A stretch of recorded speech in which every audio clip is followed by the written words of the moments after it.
من الشیطان الرجیم بسم اللہ الرحمن الرحیم صلو علی الحبیب اللہم صلی علی سیدنا و مولانا محمد وبارک وسلم وصلی علیہ۔ بسم اللہ الرحمن الرحیم۔ ان اللہ یأمرکم ان تؤدوا الامانات الی اہلہا وَإِذَا حَكَمْتُمْ بَيْنَ النَّاسِ أَن تَحْكُمُوا بالعدل ان اللہ نعم ما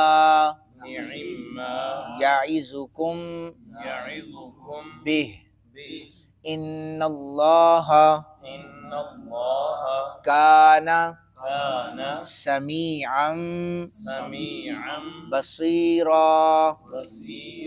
صدق اللہ العظیم۔ ترجمہ سماعت فرمائیں۔ اللہ رب ذوالجلال ارشاد فرما رہے ہیں کہ بے شک اللہ تعالیٰ تم کو یہ حکم دیتا ہے کہ تم امانت والوں کو ان کی امانتیں ادا کرو، اور جب تم لوگوں کے درمیان فیصلہ کرو تو عدل کے ساتھ فیصلہ کرو۔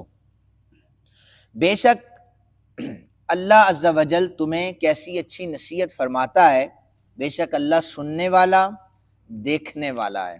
یہ ان آیات کا ترجمہ ہے۔ جو پہلی آیات تھی اس میں وعید کے حوالے سے ذکر کیا، یہود و نصارہ کے حوالے سے کہ وہ خیانت کیا کرتے تھے، تو خیانت کے بعد اللہ رب ذوالجلال نے مسلمانوں کو امانت کے حوالے سے جو حکم ارشاد فرمایا وہ مفسرین کرام نے آگے بیان کیا ہے کہ امانت جو کسی کے پاس رکھواتا ہے اس میں خیانت نہ کریں۔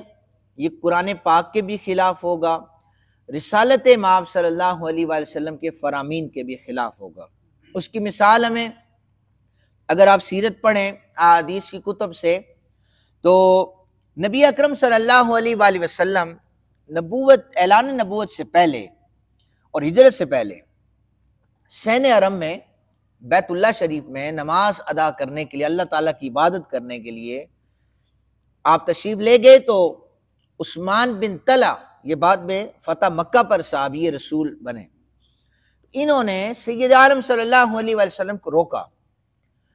چابی چونکہ حضرت عثمان بن طلحہ کے ہاتھ میں ہوتی تھی بیت اللہ شریف کی، انہوں نے کہا کہ محمد بن عبداللہ ہم ہر ایک کو یہاں پر عبادت کرنے دیں گے جو دین ابراہیمی کے تحت ہوتی تھی، لیکن آپ کو یہاں پر ہم عبادت نہیں کرنے دیں گے۔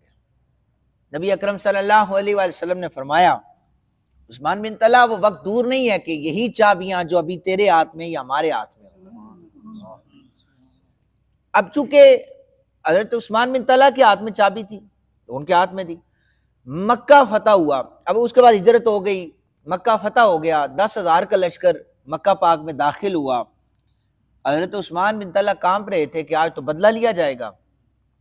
اسی بیت اللہ میں جہاں پر سرور عالم صلی اللہ علیہ وآلہ وسلم کو عبادت کرنے کے لیے روکا گیا، وہی چابیاں بیت اللہ کی آج حضور کے ہاتھ میں تھی، اور حضور فرما رہے تھے عثمان بن طلحہ کدھر ہے، اور وہ کانپ رہے تھے آج مجھ سے بدلہ لیا جائے گا۔ حضور نے فرمایا تمہیں یاد ہے تم نے مجھے بیت اللہ میں عبادت کرنے سے روکا تھا؟ جی یا رسول اللہ یاد ہے۔ آؤ میں اعلان کر کے یہ کہہ رہا ہوں آج کے بعد چابیاں تمہارے ہاتھ میں۔ اور ابھی بھی مورخین نے بھی لکھا ہے، جتنے علماء ہیں وہ بھی کہتے ہیں کہ یہ چابیاں حضرت عثمان بن طلحہ کو حضور نے دی تھی، آج تک بیت اللہ شریف کی چابیاں انہی کی نسل کے پاس ہیں۔ کنجی بردار جی کہتے ہیں وہ انہی کی نسل میں سے چابیاں حضرت عثمان بن طلحہ کی نسل میں حضور نے دے دی تھی، انہوں نے بھی اسلام قبول کر لیا تھا۔ تو یہ ایک امانت تھی جو نبی اکرم صلی اللہ علیہ وآلہ وسلم نے انہیں واپس فتح مکہ پر بدلہ نہیں لیا، انہیں واپس دے دی۔ امام بخاری کہتے ہیں، راوی ہیں حدیث پاک کے حضرت ابو ہریرہ رضی اللہ تعالیٰ عنہ، نبی اکرم صلی اللہ علیہ وآلہ وسلم نے فرمایا جب امانت ضائع کر دی جائے تو قیامت کا انتظار کرو۔ صحابہ کرام رضوان اللہ تعالیٰ عنہ مجمعین بیٹھے تھے، عرض کرنے لگے یا رسول اللہ امانت ضائع کیسے ہوتی ہے؟ حضور نے فرمایا جب کوئی منصب کسی نااہل کے سپرد کر دیا جائے تو قیامت کا انتظار کرو۔ اور اس کی مثالیں مجھے دینے کی ضرورت نہیں ہے، آپ کو زیادہ پتہ ہے۔ حضرت ابو ہریرہ رضی اللہ تعالیٰ عنہ بیان کرتے ہیں رسول کائنات صلی اللہ علیہ وآلہ وسلم نے فرمایا کہ تمہارے پاس امانت اگر کوئی رکھتا ہے تو اس کی امانت کو فوراً ادا کرو جو وقت مقررہ وقت، اور جو تمہارے ساتھ خیانت کرے اس کے ساتھ خیانت نہ کرنا۔ یہاں پر بدلہ چلتا ہے نا، جو خیانت کرے اس کے ساتھ خیانت کی جاتی ہے۔ فرمایا نہیں، جو خیانت بھی کرتا ہے اس کے ساتھ بھی خیانت نہ کرنا، وہ گناہ اسے ملے گا، تم اس گناہ کے مستحق نہ خود کو ٹھہراؤ۔ حضرت جابر، تیسری حدیث مبارکہ حضرت جابر بن عبداللہ رضی اللہ تعالیٰ عنہما بیان کرتے ہیں نبی اکرم صلی اللہ علیہ وآلہ وسلم نے فرمایا مجالس کی گفتگو امانت ہوتی ہے۔ یہ ایک المیہ ہے کہ جب کوئی بات کرتا ہے، اگر تیسرے کو پہلی بات ڈسکس نہ کریں، اگر کرتا ہے تو فوراً اس کی خبر کو جا کر ادھر تک پہنچایا جاتا ہے۔ یہ منافقین کی علامات میں سے علامت ہے، اور خیانت کرنے والا خائن اسے کہتے ہیں۔ یہ حدیث پاک ہے۔ مجالس کی گفتگو کیا ہے؟ امانت ہے، اس میں خیانت نہ کی جائے۔ لیکن ہاں اگر مجلس میں ذکر ہو کہ فلاں کا خون بہایا جائے گا، آبرو ریزی کی جائے گی، اس کا مال ناحق طریقے سے حاصل کیا جائے گا، تو ایسی بات کی اطلاع فوراً اس تک پہنچاؤ۔ آبرو ریزی، کسی کی عزت کا خطرہ ہو تو آپ فوراً جا کے بتائیں اس کو کہ فلاں تیرے لیے پلاننگ کر رہا ہے، یہ خیانت نہیں ہے، یاد رکھیے گا۔ حضرت ابو ہریرہ رضی اللہ تعالیٰ عنہ کہتے ہیں رسول کائنات صلی اللہ علیہ وآلہ وسلم نے فرمایا امت میں سے سب سے پہلے جو چیزیں اٹھائی جائیں گی وہ ایک حیا ہوگی اور ایک امانت ہوگی۔ یہ قرب قیامت کی نشانیوں میں سے بیان فرمایا، اور ابھی آپ دیکھ لیں حیا بھی ختم ہو چکی ہے، اور امانت میں خیانت بڑے زور و شور سے کی جاتی ہے۔ اور پھر اللہ تعالیٰ نے اگلی آیت کے اگلے حصے میں فرمایا کہ اور جب تم لوگوں کے درمیان فیصلہ کرو تو عدل کے ساتھ فیصلہ کرو۔ ایک قاضی کے حوالے سے سنیے گا ذرا کہ قاضی فیصلہ کیسے کرتا ہے۔ حضرت معاذ رضی اللہ تعالیٰ عنہ یمن کے گورنر بنا کر جب بھیجے گئے، مشہور و معروف حدیث مبارکہ ہے، کئی دفعہ سنی بھی آپ نے، رسول کائنات صلی اللہ علیہ وآلہ وسلم نے پوچھا معاذ تم فیصلہ کیسے کرو گے جب کوئی مسئلہ آ جائے؟ انہوں نے کہا میں اللہ کی کتاب سے فیصلہ کروں گا۔ حضور نے فرمایا اگر مطلوبہ حکم اللہ کی کتاب میں نہ ہو پھر کیا کرو گے؟ انہوں نے کہا میں رسالت امام صلی اللہ علیہ وسلم یعنی آپ صلی اللہ علیہ وسلم کی سنت سے پکڑوں گا اس کا حکم۔ حضور نے فرمایا اگر وہ مطلوبہ حکم میری سنت میں بھی نہ ہوا پھر کیا کرو گے؟ تو آپ نے جب پوچھا تو آپ نے بتایا کہ میں اس کے بعد اپنی رائے سے اجتہاد کروں گا۔ کیا کہا؟ اپنی رائے سے۔ اس لیے محدثین اگر کوئی بات کرتے ہیں اور ان میں سے جو صحابہ کرام میں بات کرتے ہیں تو قرآن حدیث کے خلاف نہیں ہوتی، ان کی رائے ہوتی ہے، وہ اجتہاد ہوتا ہے۔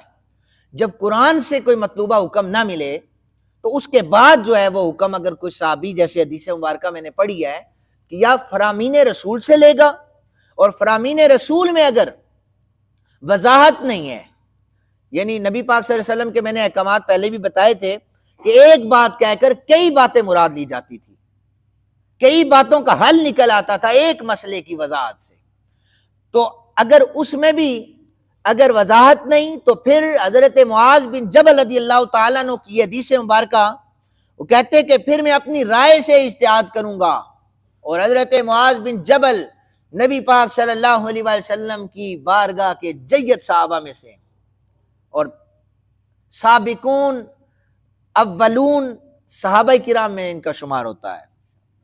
نبی اکرم صلی اللہ علیہ وسلم نے فرمایا اللہ تیرا شکر ہے جس نے میرے فرستادے کو یہ توفیق عطا فرمائی ہے۔ سینے پہ ہاتھ مارا، فرمایا اللہ تعالیٰ نے میرے فرستادے کو یہ توفیق عطا فرمائی ہے۔ حضرت ابو بکر رضی اللہ تعالیٰ عنہ نے اپنے بیٹے کو ایک خط لکھا، اور ان کے بیٹے بھی کسی جگہ پر ان کے پاس کوئی عہدہ تھا، فرمایا دو آدمیوں کے درمیان غصے کی حالت میں فیصلہ نہ کرنا، چونکہ نبی اکرم صلی اللہ علیہ وآلہ وسلم کو فرماتے ہوئے سنا کوئی شخص غصے کی حالت میں دو آدمیوں کے درمیان فیصلہ نہ کرے۔ حضرت علی المرتضیٰ کرم اللہ وجہہ الکریم فرماتے ہیں مجھے خود رسالت مآب صلی اللہ علیہ وآلہ وسلم نے فرمایا جب دو اشخاص کا مقدمہ تمہارے پاس آ جائے، ایک کا موقف سن کے فیصلہ نہ کرنا، ایک کا موقف سن کے فیصلہ نہ کرنا۔ اس کو میں تمہاری بات سن لی ہے، میں اس پر کوئی رائے قائم نہیں کر سکتا جب تک میں دوسرے کی بات سن نہ لوں۔ اور ہمارے معاشرے میں کیا ہے کہ ایک ہی بات کو سن کر اسی طریقے سے ہمارا جو دل کا مفتی ہے وہ فتوے دیتا رہتا ہے، فلاں ایسا ہے، فلاں ایسا ہے۔ دوسرے کی بات سن لیں آپ، وہ پتہ نہیں وہ کیا کہنا چاہتا ہے، وہ اس نے کیا کہا ہے، بات کیا ہوئی ہے۔ تو اکثر و بیشتر دیکھا یہ گیا ہے کہ ایک کا موقف سنیں تو وہ مشرق کی مار رہا ہوتا ہے، دوسرا مغرب کی چھوڑ رہا ہوتا ہے، ان کی باتیں ہی نہیں میچنگ کر رہی ہوتی۔ تو ہونا تو یہ چاہیے کہ دونوں کو سامنے بٹھا کر پوچھا جائے کہ تم کیا کہہ رہے تھے اور تم کیا کہہ رہے تھے، چونکہ اس دور میں مکرنا آسان کام ہے، بات کی اور مکر جائیں آپ، دوسرے کی عزت جاتی ہے تو جاتی رہے۔ بہرحال اللہ تعالیٰ ہمیں اس تمام چیزوں سے بچنے کی توفیق عطا فرمائے۔ حضرت بریدہ رضی اللہ تعالیٰ عنہ بیان کرتے ہیں سرور عالم صلی اللہ علیہ وآلہ وسلم نے بیان فرمایا قاضیوں کی تین قسمیں، قاضیوں کی تین قسمیں ہیں، ایک جنت میں ہوگا، باقی دونوں قسمیں دوزخ میں ہوں گے۔ جنت میں صرف وہ قاضی ہوگا جو حق کو پہچان لے اس کے مطابق فیصلہ کرے، حق کو پہچان لے اس کے مطابق فیصلہ کرے۔ صحابہ کرام رضوان اللہ تعالیٰ اجمعین کے دور کے بعد، اولیاء کرام کے دور کے بعد ایسا قاضی تلاش کرنا انتہائی مشکل ہے۔ فرمایا جو باقی دو ہیں، حق کو پہچاننے کے بعد غلط فیصلہ کرے یا جہالت سے غلط فیصلہ کرے، یہ دونوں جو ہیں وہ جہنم کا ایندھن بنایا جائے گا انہیں۔ ابن عباس کہتے ہیں حضور نے فرمایا کہ عدل کرنے والا قاضی یا حاکم، اس کا جو ایک دن ہے نا وہ 60 سال کی عبادات سے افضل ہے، 60 سال کی عبادات سے افضل ہے۔ اور جب کوئی قاضی غلط فیصلے کرتا ہے تو اس سے اللہ اپنی رحمت کو اٹھا لیتا ہے، اس سے اللہ اپنی رحمت کو اٹھا لیتا ہے، اس کے ساتھ شیطان کو مسلط کر دیتا ہے۔ بہرحال اللہ تعالیٰ ہمارے ملک کو بھی ایسے قاضی عطا فرمائے جو قرآن و حدیث کے مطابق فیصلے کریں، اور ہمیں ایسے حکمران بھی عطا فرمائے جو قرآن و حدیث کے مطابق فیصلے کریں۔ اللہ تعالیٰ ہم سب کو عمل کی توفیق عطا فرمائے۔ وما علینا الا البلاغ۔